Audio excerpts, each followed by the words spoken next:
August 2nd. Hello, Albert. Yeah, Shane Moore here from Paranormal Researchers. Yeah, I got my friend to get that Google thing here, and we got a picture, and I marked it on here. I marked it on here, like I got a picture of our back bush here, and I marked a line on here, an X from where I heard the thing first, and then I put a line down here approximately where he walked in. Okay. Where I first heard him and where I last seen him. And I'll put a little X where I was. I was about 125 feet from me. Right. At one point. And so, are you going to ask a series of questions, or you just want me to blab on about stuff here? Well, Clint's here, my partner. Oh. I don't know. I'm actually going to pass the phone to him, kind of, sort of. We have you on speakerphone right now, but I'll let you kind of talk to him, sort of idea. Yeah, we can just chat. Oh, okay. One thing I'm curious about is what do they sound like? Is it a higher tone or a lower tone? Like the sound of this thing? Yes. Well, you know, when I was 13 years old. Yeah. Turn that radio off. Got the radio going here. When I was about 13 years old, I heard a screaming sound back in the bush about a mile from where I lived. Okay. In the country. Yeah. And so what, can we compare it to sort of like a banshee or something, or is it a human scream? It was loud, almost like a train. Almost like a train whistle blowing, and what I thought maybe sort of like an elephant. And you know what an Appaloosa horse whinnies like? Yeah. Kind of got that whistling, kind of almost a giggling. Well, that mixed with something like an elephant. Okay, so sort of guttural. You know how an elephant raises his trunk and he just screams and out in the jungle? Okay. Something like that mixed with I would say like an Appaloosa horse whinnying at the same time. Okay. Do you think they're communicating when they're making these noises, or are they in distress? I think was this one here. I could tell when it was screaming towards me and when it was screaming away. Like I could hear its tones. You know, I was just 13 years old then. Right, I was right. 12 years old, but I used to be out in the bush quite a bit. Right. Hunting rabbits and trapping weasels and whatnot. So the next day I went out there. This was on a I think it was on a Saturday evening. Mm-hmm. And I made a point of going out there Sunday morning to see if I could see any tracks of anything. Yeah. Well, I struck out straight across the country there, and a mile from where we lived was where I seen those tracks, and they were about a 9 feet apart. 9 feet apart. Okay. And they were like man tracks. Okay. But you know what they also looked like? They also looked like,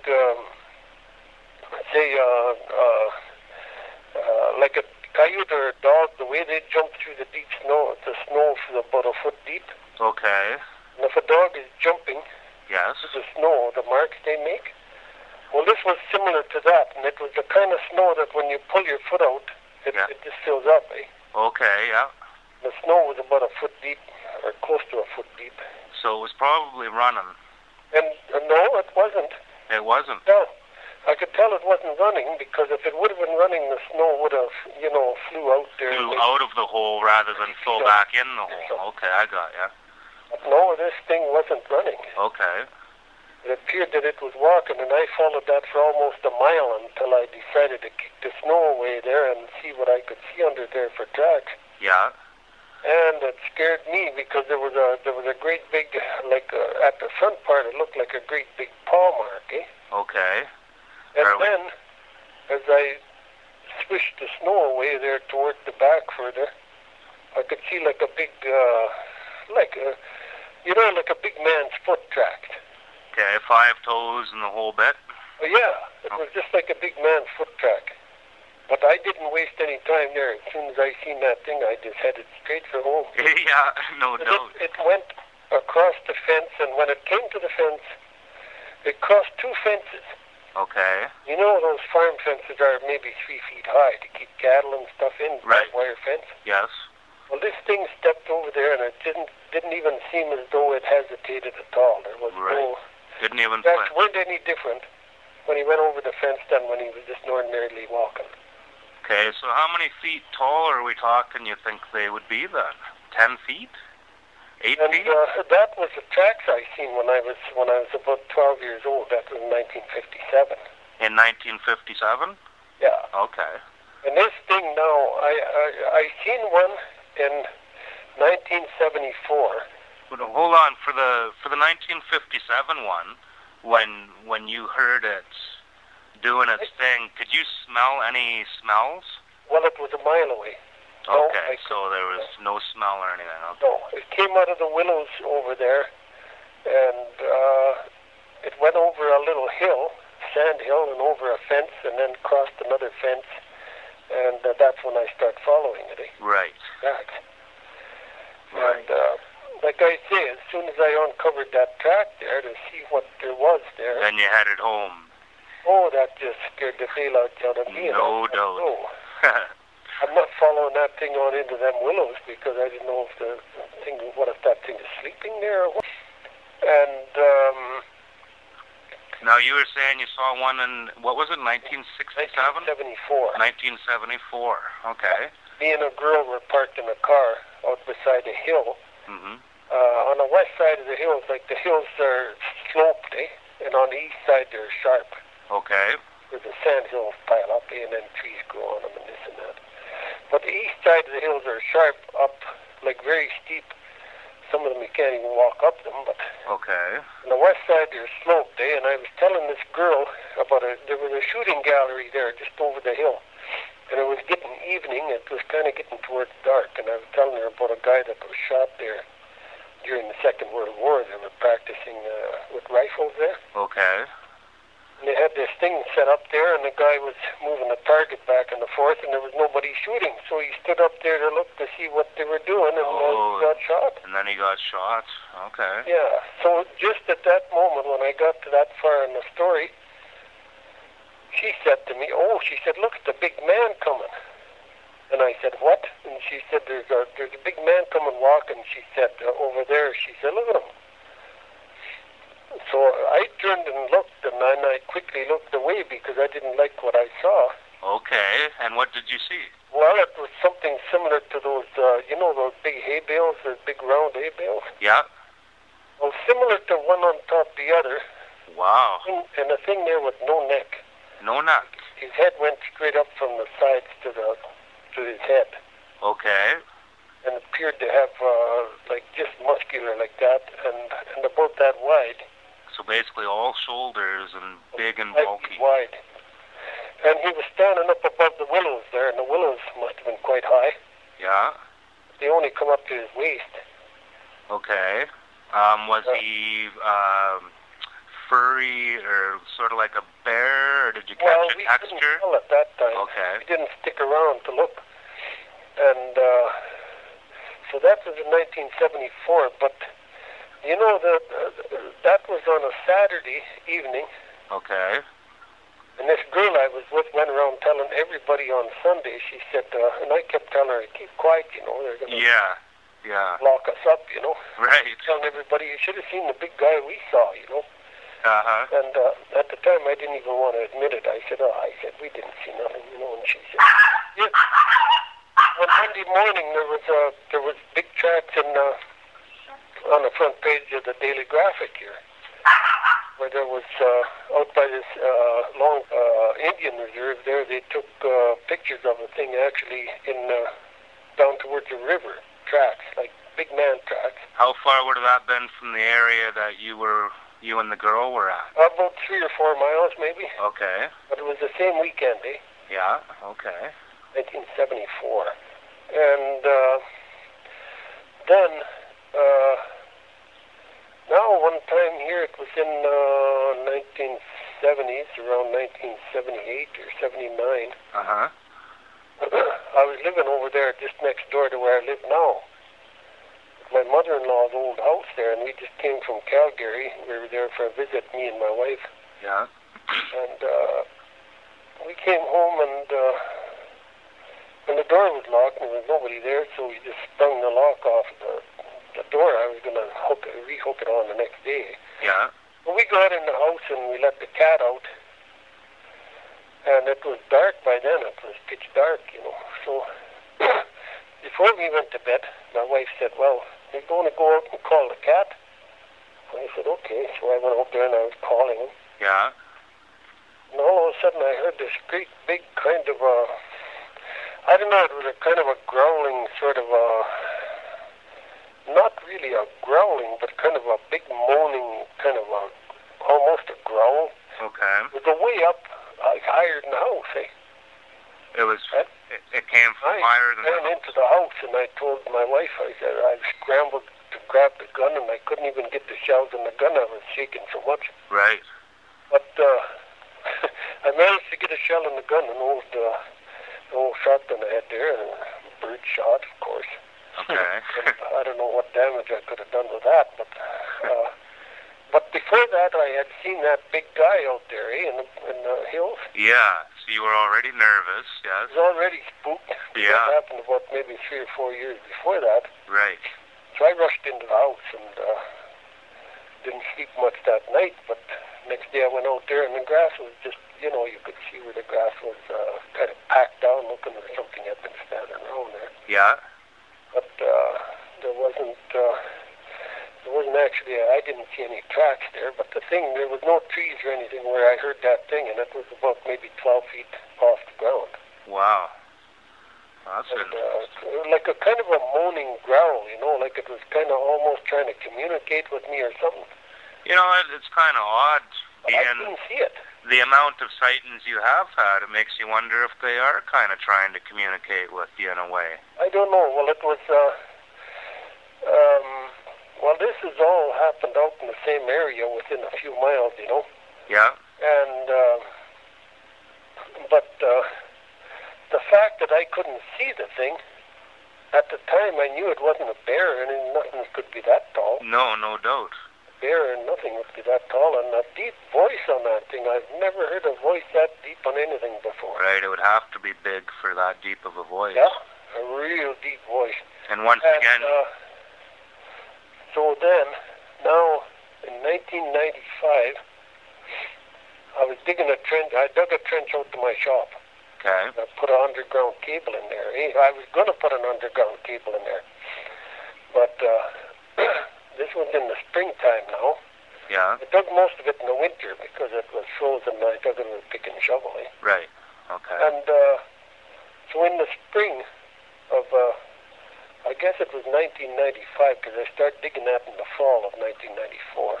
Spring of 1995, I goes out there one day and I see tracks there. And they were like big man tracks. Yeah.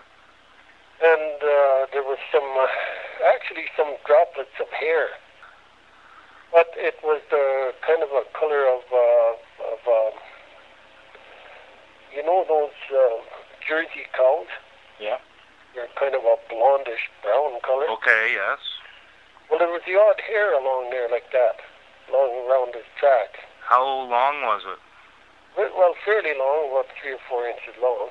Okay. And, then I came in and told my wife, and already she was turned off by the things I was telling her about these big guys and all that Yeah, stuff. she was already a little freaked out, eh? Yeah, so she wouldn't even come and look. She said, don't even bother. She said, don't tell me that kind of stuff. Yeah, yeah. Well, then I forgot about them there.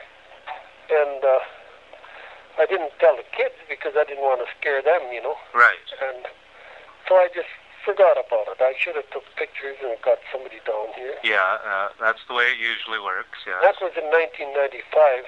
And then in 2001, Okay. was when I was going out to my tractor out in the back here. And I was about maybe 100 feet from the tractor, and it wasn't running or anything. Okay. And I was going out to get it. And I heard a great big log break back in the bush. Okay. A clear afternoon, it was late in the afternoon. I heard a great big log. I figured it must have been almost a foot across. Yeah. Diameter. And something just broke it like a toothpick there, and I was listening, and I couldn't hear any engine running or anything. Yeah. I figured it must be a half a mile away at least. Okay. And so I was listening to that thing, and then I walked, I thought, well, I don't know what that could have been. I just kind of putting it out of my mind, but yet I was thinking about it a bit. And I kept on walking, then I was about maybe 50 feet from the tractor, and I could actually hear something in the bush back there. Okay. Something rushing through the bush. And so I hurried up to the tractor then, and then I got on it, and I just sat there. I thought maybe I'd see a moose or something coming across there. Right. I thought if I just sit here quiet on the tractor with it not running or anything, maybe I can see some whatever's coming out, eh? Right. And sure enough, all of a sudden, I seen the trees moving. You know how the grass moves and a skunk walks through it? Yeah. And the grass is flickering. Well, that's how those little trees were going, and they're about maybe 40 or 50 feet high. Oh, jeez. Quite Okay. obvious, eh? Yeah. And the trees were going like that, and I was watching and waiting. Yeah. And all of a sudden, they're about 20 feet or 25 feet inside the fence. There were no leaves or nothing on the trees. Yeah. And it looked to me like birds of some kind come walking along there trying to jump over top one another, like they do when you're herding them chickens or whatever. Okay. But these were more like turkeys, eh? And they went by, and about maybe 75 feet or so behind them, there was a black dog. A black dog? Yeah. Okay. The black dog was sticking up ears, and he had quite long hair. And so the dog come walking, and I thought, well, that seems kind of strange. Yeah. Turkeys or something walking there, and a dog walking away behind them that far. Yeah, that's bizarre. And so then the dog stopped, and it looked back. And that's when I seen the trees moving again there, and I concentrated over there. Yeah. And all of a sudden into the opening comes that great big man coming walking. Wow. And Now, he was like a Neanderthal man. okay. And He wasn't all hairy, and he had like a loincloth on and a belt, yeah. black-looking belt with a loincloth on. Looked like it was could have been made out of deer hide or something. Okay. And he had a thing on his side too, almost like a knife. Okay. And with a big handle on, and the handle was about big as a rolling pin. Wow. Two black circles around close to the top. There was one about ½ inch from the top, and the other one was about maybe a ½ inch or so below that one. Black circles appeared to be maybe about a 1/4 of an inch or 3/8 of an inch wide. Okay. And he was muscular looking. He was a man. I could see him. And he wasn't all hairy. He was just like an ordinary man. He just had a bit of hair on his chest. And How many feet tall do you think? I would say I estimated his size between 12 and 15 feet tall. 12 and 15. Okay. He was definitely a giant. Right. And as that thing walked on by, I studied him from head to toe. Yeah. I must have been holding my breath, because after he was gone, I was just like I was absolutely played out. Did he look at you or anything? Didn't look at me. He didn't even turn his head. He was just walking, looking straight ahead.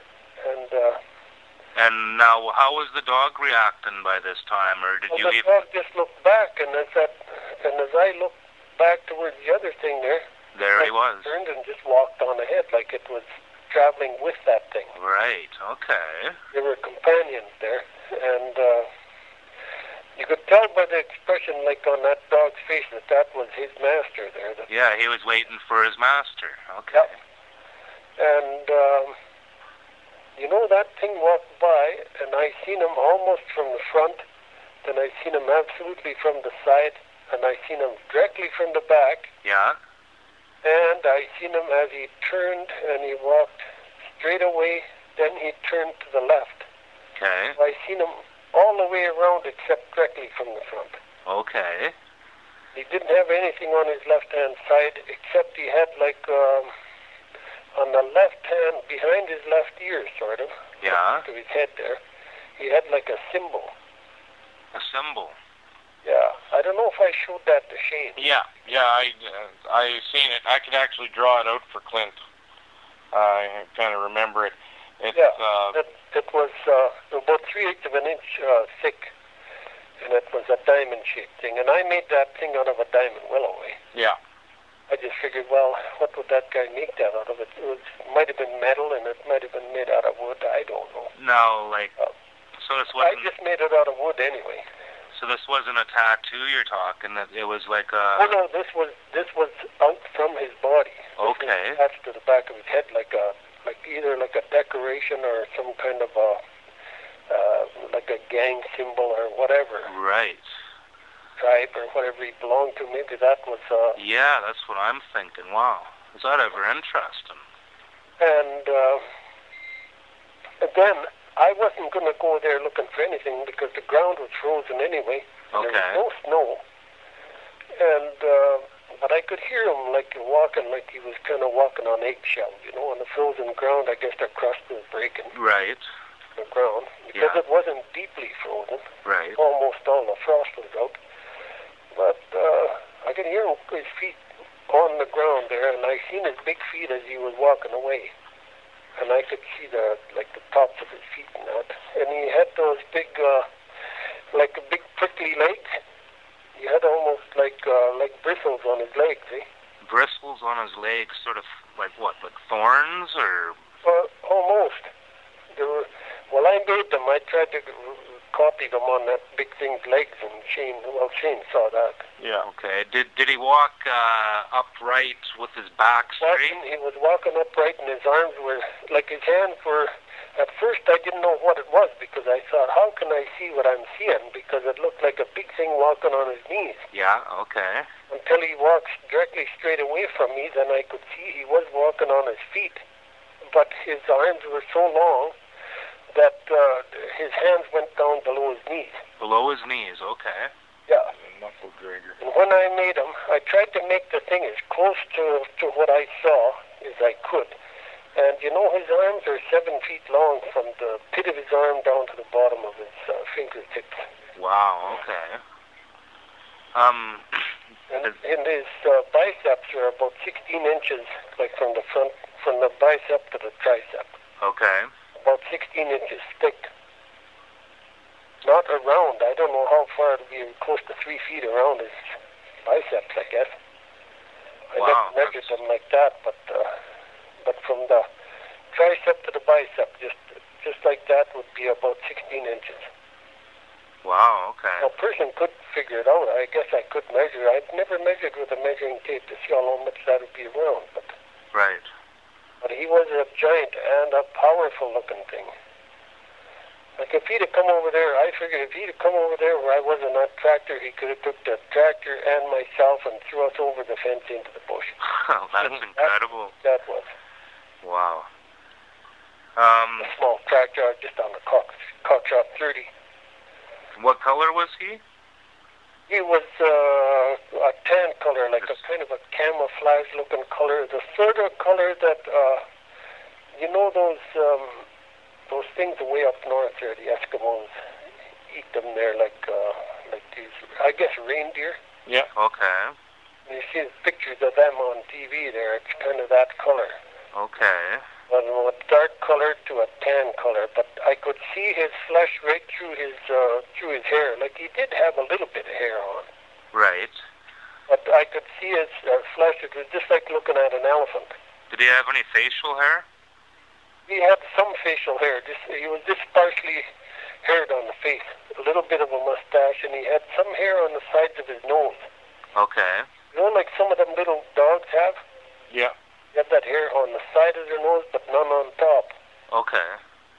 Okay. And he had white eyebrows, big, thick white eyebrows.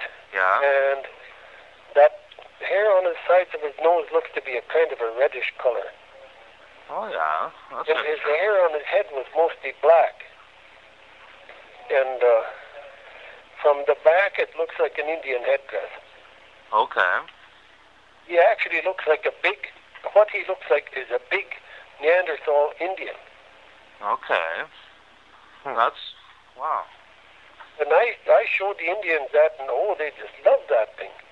Now, did they have any tales of any ancient giants that were around there? Well, yeah. Any tribes, any giant tribes? Because the giant tribes were all over the world, right? Until a lot of them got slaughtered off. Right.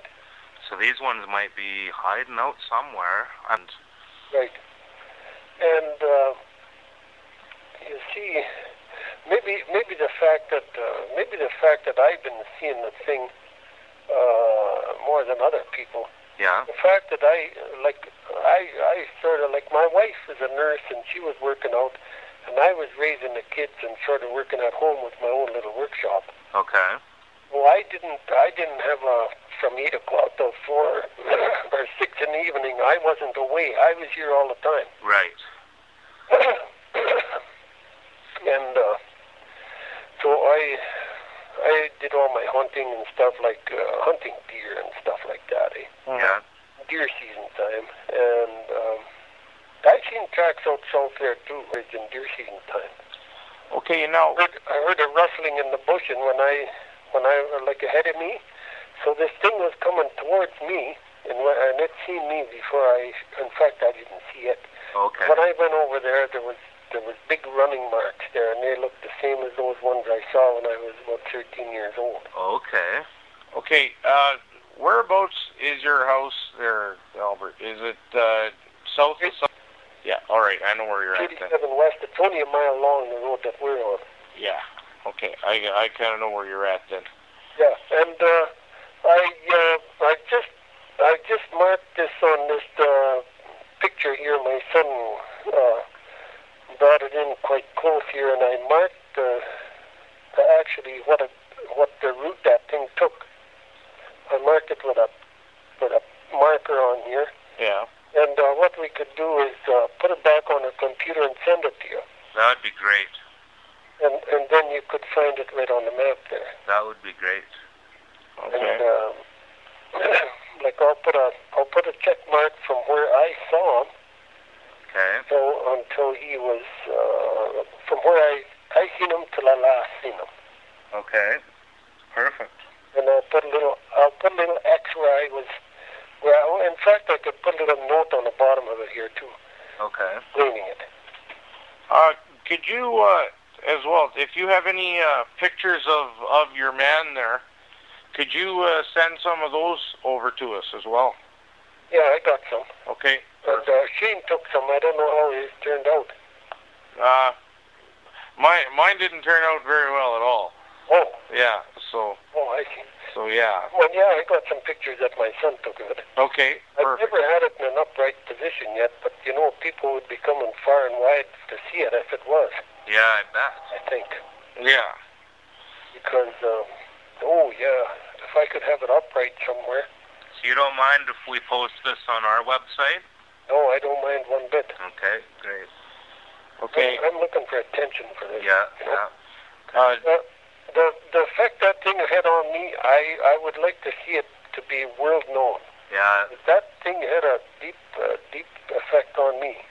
Yeah, I understand that totally. Let's see. There was a thing here a couple of weeks ago, I think, or a week ago in the paper that somebody seen a Sasquatch. They call it a black one.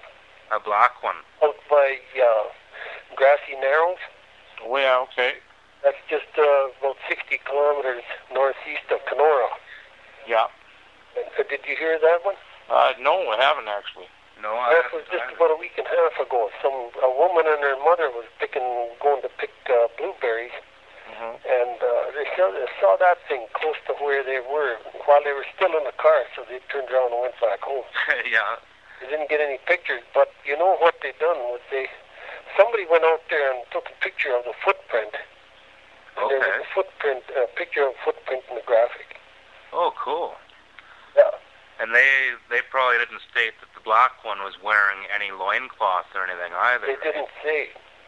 So far, all the It descriptions... was a big black one, about maybe 8 feet tall. Okay, yeah. And But I seen something here one time too, around about 1996, I think it was. Uh-huh. And it was a thing more like, I would say more like a monkey man looking thing. Okay. And very hairy. I was picking grasshoppers and stuff for the kids there because they had those turtles. Yeah. They had the turtles in one of them tanks, you know. Okay. And the turtles used to eat grasshoppers and stuff. Mm-hmm. I was out there just after a rain, and you know, the trees were still wet. Okay. And so I heard something, and I stood up, and I seen this black thing going there. At first I thought it was something hobbling along there. I thought it was a bear at first. Yeah. But when it got close to the road there, and I must have been about 75 feet from it, Okay. the thing was kind of half standing up, but not really. Yeah. It was moving like a monkey in a zoo. Okay. Like a chimpanzee or something. On the ground, yes. Okay. And it was all black. And you know what? Its 2 feet its 2 back feet were short, and the ones on the front were long. So it was on all 4 legs. Okay. And it was going in a hunched over position, like it was kind of loping. Okay. And what it done was it moved its back legs both at the same time. Oh, yeah. And it was going kind of sideways. Like a gorilla would run, I imagine. Yeah, I've seen some dogs do that too, oddly enough. Yeah, and they'll run. Well, these 2 legs at the back went at the same time. So it would have been an excellent hopper or a jumper too, you would think. Sort of like a I think rabbit. so. And it was kind of running on its. It looked like its knuckles to me. Oh, yeah. Like on its knuckles, and then on its back feet, it would move its back feet, both of them.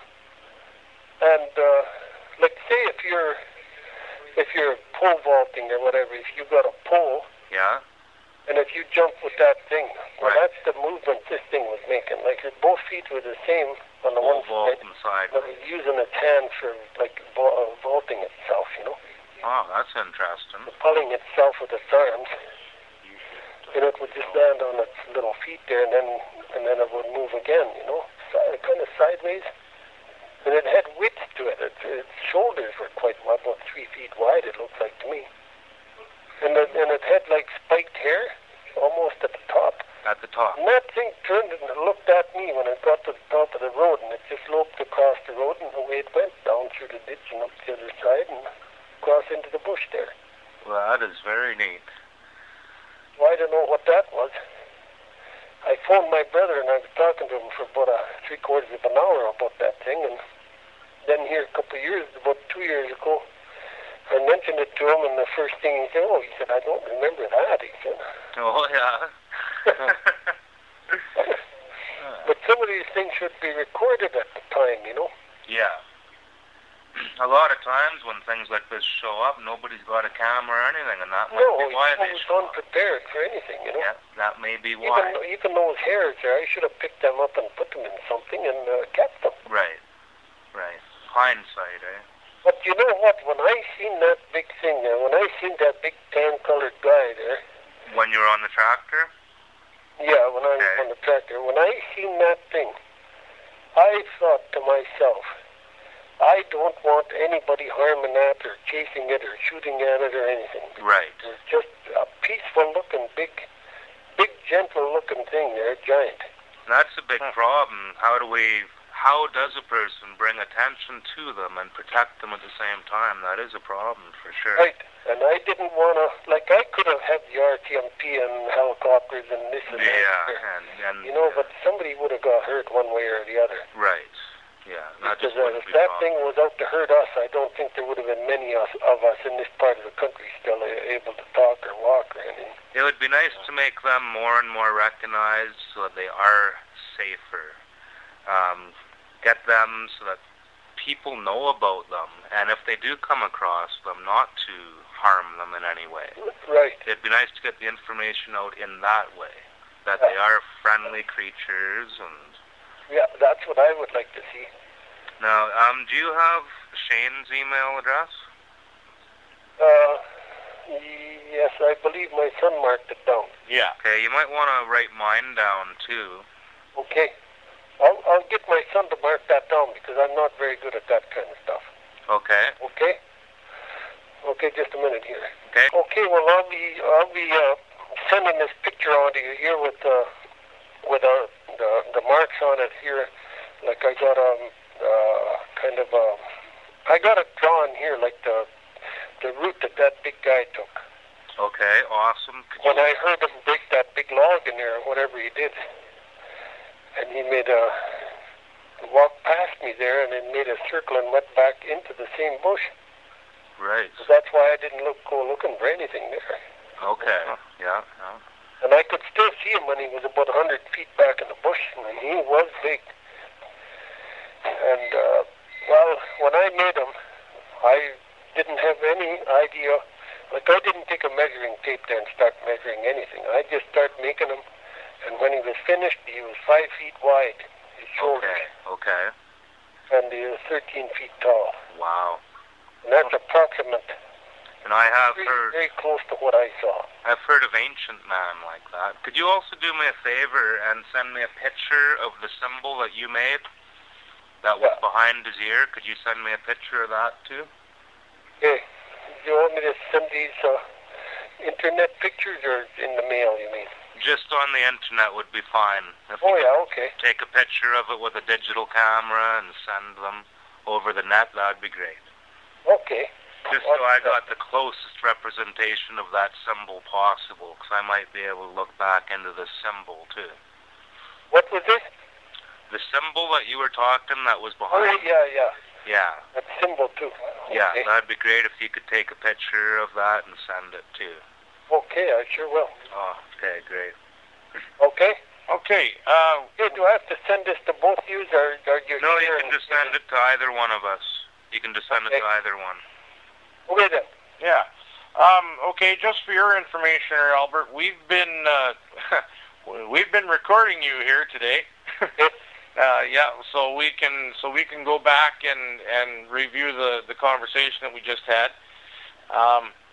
But besides that, we're well, you definitely give us something to think about and to work over here in the next few days.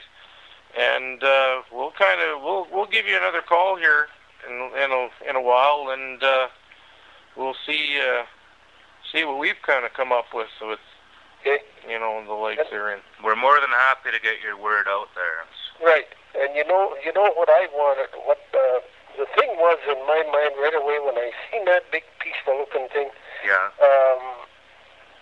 I came in and told my wife, and she already told me, don't even mention things like this to me anymore. So I thought, well, there's such a peaceful-looking big giant.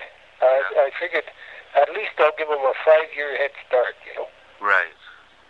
And because I didn't want anybody there hunting him anyway. No, that's for sure. That's for sure. I don't know where he'd be from, whether he comes in those UFOs or what, because there's quite a few of them things being seen, Yeah, I don't think they're down from the UFOs necessarily. What you should do is check into them and stuff like that, and maybe way back in history they came from there. But I do think the ones that you've been seeing are of this Earth. I don't even think they're interdimensional, these ones. I'm not sure. That's the way I'm thinking. Yes, maybe I should tell you too. There was another guy that seen one too. Like, he came and seen me at the fair. I had this big guy on display there. Okay. Yeah. And he said he saw one and it looked almost identical to what I got here. In what area? Starting to get dark, and he watched it walking for about 400 feet. Okay. And this one here that I saw, I watched it for at least about 400, maybe 500 feet. Right. When it was walking. And then it just walked off into the distance, eh? Into the bush. Into the bush. The one I saw, the one he saw walked from one field sort of across the field into another bush. Okay. He saw, and he went there and seen his tracks and everything, big man tracks, he said there. So they obviously don't wear shoes or anything, eh? No, they don't. And, I've heard so many stories about these things, and yet people are afraid to come forward. There was a woman down here too that seen one about 1.5 miles from where I live. Yeah. She apparently saw one running across the road or something, and she wouldn't even talk about it. Eh? I didn't go and see her yet. I don't know whether I should. Right. Well, people get so scared when their reality gets shaken up. It's like, wow, those things don't exist. I couldn't have seen one. Yeah.